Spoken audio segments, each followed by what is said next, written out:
Welcome to ओल इन virtue physics classes. आज की क्लास का टॉपिक है वाई पैरामीटर। लास्ट क्लास में हमने जेड पैरामीटर कैलकुलेट कर लिए थे, ठीक है।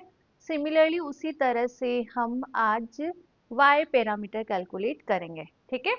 सो स्टार्ट करें, हेडिंग डालो वाई पैरामीटर। वाई पैरामीटर हमें कब फाइंड आउट होते हैं? जेड पैरामीटर में आपने क्या देखा? जेड पैरामीटर में हमने नोटिस करा था कि आई वन और आई टू दोनों इंडिपेंडेंट हो, I1 I2 इंडिपेंडेंट हो और V1 V2 डिपेंडेंट हो, तब हमें जेड पैरामीटर मिलते हैं। तो जस्ट इसका रिवर्ट कर दो। रिवर्ट कैसे? नाउ अब हम यहाँ पर क्या लेंगे? V1 V2 को फ्री पैरामीटर लेंगे। V1 V2 को फ्री पैरामीटर लेंगे और I1 I2 क्या होंगे? यहाँ पे डिपेंडेंट पैरामीटर होंगे। तो दैट टाइम आपको जो पैरामीटर मिलेंगे उसे आप वाई पैरामीटर से डिफाइन करोगे। तो लिखो इसको, if divert voltage V1 in V2 at input and output terminal of the four terminal network is present in the form of free function, clear है? Then parameter will set to be y parameter, ठीक है। इसको equation के form में लिखना है तो equation के फॉर्म में भी लिख लो। डायग्राम तो आपको यही बनाना है, फोर टर्मिनल वाला, जहाँ पे I1 इनपुट करंट है, V1 इनपुट वोल्टेज है, I2 आउटपुट करंट है और V2 यहाँ पे आउटपुट वोल्टेज है। That is clear. So in general form write down करो। I1 इक्वल टू, मैंने यहाँ पे फंक्शन f3 लिया है बिकॉज f1 f2 मैंने जेड पैरामीटर को डिफाइन करने में यूज में ले लिया था, ठीक है। सो I1 is a function of V1 in V2। V1 V2 यहाँ पे फ्री वेरिएबल है और I1 I2 यहाँ पे डिपेंडेंट वेरिएबल है। सिमिलरली इक्वेशन नंबर 2 लिखो। फॉर द I2 क्या होगा? F4 V1 in V2। जिस तरह से जेड पैरामीटर में हम पार्शियल डिफरेंशिएशन कर रहे थे, सिमिलरली यहाँ पर भी हमें पार्शियल डिफरेंशिएशन करना है। Okay, so if alternating current flow in the circuit then to write in the mathematical form divert changes, क्या करेंगे? डिफरेंशिएशन कर देंगे इक्वेशन 1 एंड 2 का। So now if we do differentiation of equation 1, equation 1 का differentiation करो, आप क्या आएगा? D I one equal to, ठीक है। आपको पार्शियल डिफरेंशिएशन करना है तो डेल आई वन किसके रेस्पेक्ट में? पहला पहला है यहाँ पे del V one, D V one, ठीक है, plus del I one upon del of V two, ठीक है, और D V two. That is clear. So now if we change in current is defined by I1, change in voltage is defined by V1 and V2, ठीक है। Similarly आप equation number 2 का partial differentiation करोगे तो आपके पास equation क्या बन के आएगा? यहाँ पे करेक्शन करना है ना, वन करना है यहाँ पे। हमने तो वन ही लिखा है ना, हाँ हमने तो वन ही लिखा है। सिमिलरली इक्वेशन नंबर 2 का आप पार्शियल डिफरेंशिएशन करोगे तो D I two equal to del I two upon del one D V one. देखो मैंने डी वी वन लिखा है डायरेक्ट यहाँ पे, and del I two upon del V two D V two, ठीक है। तो ये वी वन हो जाएगा, ये वी टू हो जाएगा, ठीक है। Change in voltage, change in output voltage, change in input current, change in output current. इसे आप I1 डिफाइन कर दो, इसको आप I2 डिफाइन कर दो, ठीक है। अब V1 upon I1, V1 upon I1 या फिर मैं बोलूँ V upon I, this is impedance ना, ठीक है। तो इम्पिडेंस का just reverse I upon V क्या होता है बेटा? एडमिटेंस ना। क्या होता है?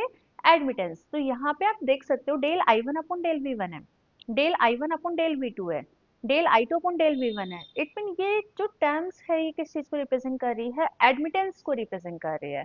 सो हम इसको लिख सकते हैं यहाँ पे, let change in input and output current is I1 in I2, ये हम ऑलरेडी डिफाइन कर चुके हैं। Change in input and output voltage is V1 in V2। तो हम किस तरह से इक्वेशंस को लिखेंगे? देखो, I1 equal to Y I, this is input admittance, Y R this is reverse admittance, और डी वी वन था, डी वी टू था, तो उसको हमने V one in V two के फॉर्म में लिखा है।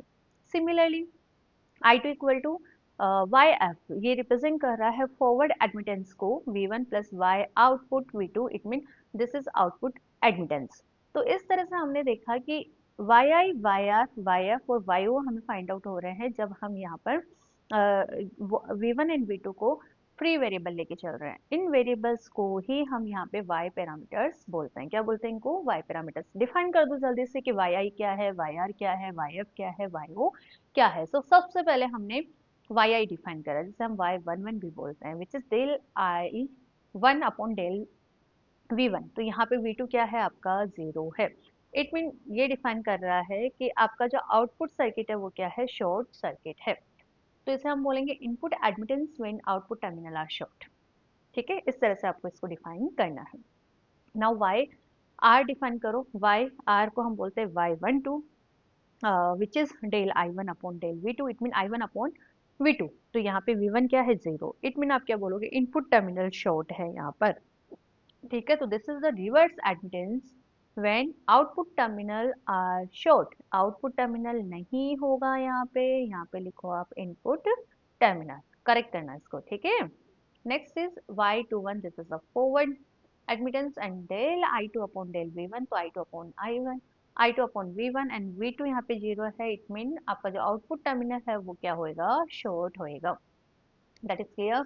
सिमिलरली लास्ट है आपका y22 which is a yo del I2 upon del V2, it mean I2 upon V2, V1 0 है, इट मीन इनपुट टर्मिनल आपका क्या रहेगा यहाँ पे, शॉर्ट रहेगा। ठीक है, इसको मैट्रिक्स फॉर्मेशन में लिखना है तो लिख दोगे ये हमने यहाँ पे पुट कर दी वैल्यूज, इक्वेशन नंबर 7 और 8 आ गई। मैट्रिक्स फॉर्मेशन बनाना है, बना दोगे ना, कैसे बनाएंगे, I1 I2 this is equal to y11 y12 y21 and y22, और यहाँ पे आएगा v1 and v2, this is the matrix formation. ठीक है, क्लियर है। So equation number 7, 8 are called y parameter of equations. y11, y12, y21 and y22 present in equation are called y parameters. ठीक है, so now so now अब इसका matrix formation देखो, ये अभी हमने राइट डाउन करा ना, इस तरह से आपको इसको मैट्रिक्स फॉर्मेशन में रिप्रेजेंट करना है। तो ये जो इक्वेशन है वो किस चीज को रिप्रेजेंट करेगी, this equation is said to be matrix equation of y parameter.